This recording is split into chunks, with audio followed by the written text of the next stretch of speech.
Yun, magandang gabi po. So, magre-report lang ako. Hindi tayo sanay ng ganito pero at least kahit papano para maging transparent po ako sa inyo. So, pinapakita ko rin mukha ko na all time na real na nagsasalita po ako ngayon sa inyo. So, just to sum it up sa nangyari last week, today po is June 1, no? So, napag-usapan po na ito po yung napag-usapan last time kung kailan tayo nag-umpisa, kung magkano yung capital natin and everything. So, ito po yan. So, we start with the $479 na capital last week, which is yung week po natin is May 27 to May 31. Fortunately, medyo masama po yung galaw ni gold this last trading week. So, kaya instead na kumita po tayo, medyo napasama po dahil ang nangyari is nag-add ng capital para masuportahan po yung trade natin. So, para makita po ninyo, ito po yung trade natin. Ito po yung ginagamit kong platform at this account, no? So, meron po akong demo, meron tayong real. So, sa actual, ito po yung account natin sa real trading. Ito po yung mga naging for this week. Yan po yung mga naging galawan niya.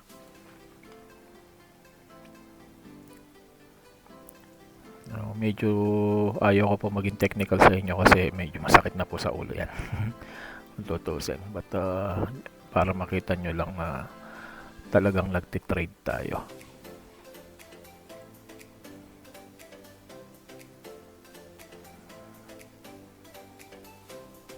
Hindi po usual na pinapakita ng mga nagtitrade dito. But tayo po, papakita natin sa inyo kung ano yung mga nangyari. So, ayan ho, kung pansinin ninyo, for this week, for last week, which is 27, ito po yan, from here, na time frame,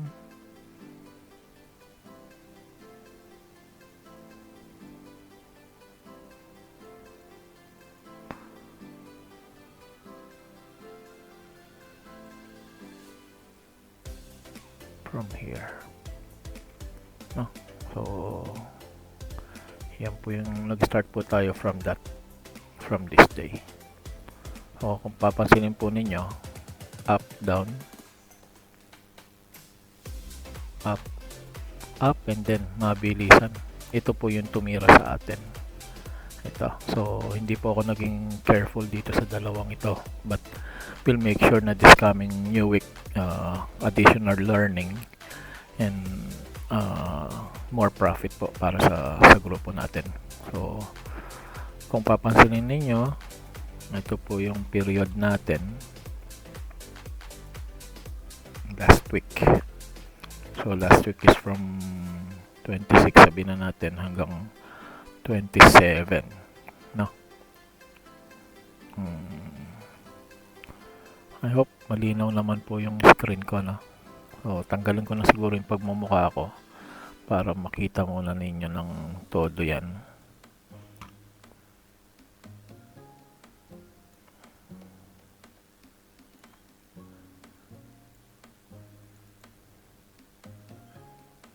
So, yan, medyo lumaki.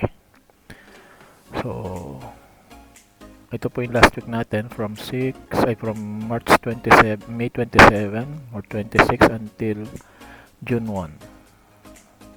So, ayan ang figure.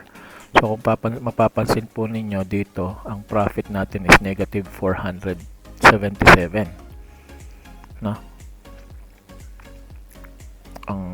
Ayan po. I-zoom ko pa ng konti para makita ninyo. Ika-cut and ano ko lang po, snipping tool natin. para medyo makita ninyo. So yan po siya. Siya na po nawawala.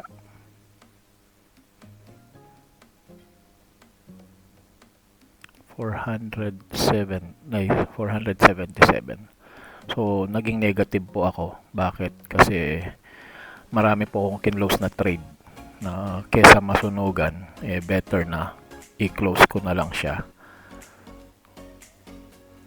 Kasi baka mas lalo tayong malugi. So what happened is nag-add po ako ng ng account ng nag-deposit po ako nag-deposit para hindi po masunugan. So just to give you po yung history natin sa pagde-deposit is I'll show you po yung naging deposit ko. I'll go to the history po ng ang deposit natin.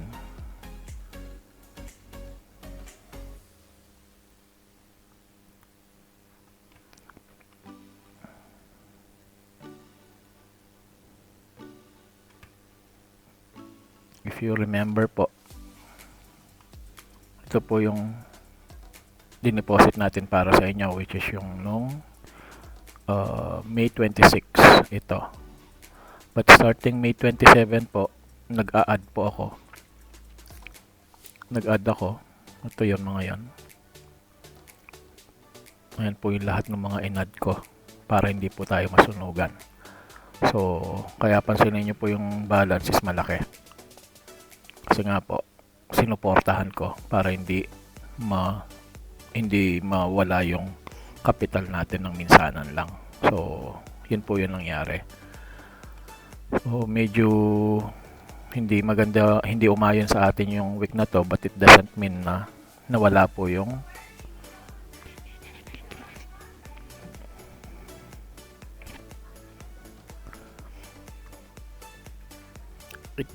po na nawala yung natin, yung puhunan ninyo.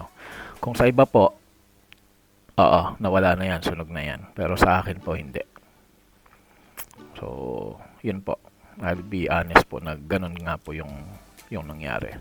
So, we still have the money, yung puhunan ninyo, nandyan pa rin. Kaya sabi ko nga po, mahalaga yung mas malaki yung capital. So, the higher the capital, the safer na hindi tayo masunugan. The loss na sinasabi natin is actually paper loss lang siya lalabas. So, pansinin niyo ito po yung mga naka-blue, yan yung mga ipinanalo natin. No? May panalo po. Kaya lang, yun nga po, may mga talo at yung mga malalaki ito.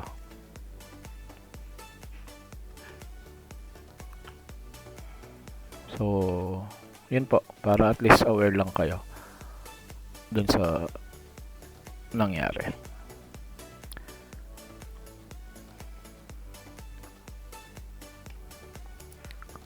Okay. Okay, guys.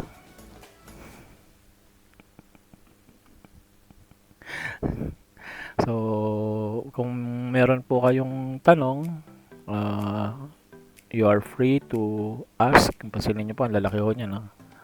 Mga unang talo. Dollars po yan, ha? So, at least, nakikita nyo po ako paano ko siya nasuportahan. No? So, it's a bad decision from my side, pero it's a good learning din po. And hopefully, we will gonna be profitable for this week po. Okay? So, yun lang po. So dun sa mga gusto pong mag-add pa ng mag-add po ng, nakita nyo po yan, isang trade lang, $15. Isipin nyo na lang po kung nakakapag-trade ako ng bawat isang trade $15. 10 trade lang, $150 na profit na yan. Okay? So, madali, kung sa madali. But kapag sinumpong tayo ng isang maling decision or maling trade, mabilis lang din mawala. Kaya next time I need to be extra careful. But I was able to study more kung paano yung flow niya, and it's a continuous learning po sa side ko, no? So I hope na naging clear po tayo. So we'll start next week with the same capital sa inyo. So pakita ko lang yung para next week natin. So we'll start next week with the same capital po sa inyo, but of course sa akin po medyo lalaki. So kung papansinin ninyo, yung capital natin ngayon is umabot ng, ang overall balance po is ito, 911.73. So yan po ay real time balance ng account natin, ng account ko, I mean. So ito po yung lalaruin for this week, 911. So minus po yung 85 ninyo dyan, is yun po yung magiging capital ninyo. So yun po yung magiging capital ko rin pala, I mean. So let's pray for a good week next week. Ito po yung balance, lumalabas po dyan. So pansinin nyo po yan. Pero anyway, wag na. Ito na lang balance. So yan po, pansinin nyo po, meron akong negative pa dyan. So ito, hindi pa naman po talo yan. And I'll make sure na hindi po matatalo ito next week sa umpisa. Okay? So still, meron pa rin naman, since malaki naman yung balance natin, if I see it na hindi umayon sa signal natin yung trading, I might cut this off, but to the minimal. So yung minimal na pwede ko pong i-cut dito para makasupport. But kung malaki naman po yung ating balance pa at kakayanin, tuloy-tuloy lang yan hanggang maging positive. Okay po? So yun lang po. So hopefully maging maganda po yung trade natin next week, and pag-pray nyo po ako, sama nyo po ako sa prayer ninyo. Okay? Salamat po.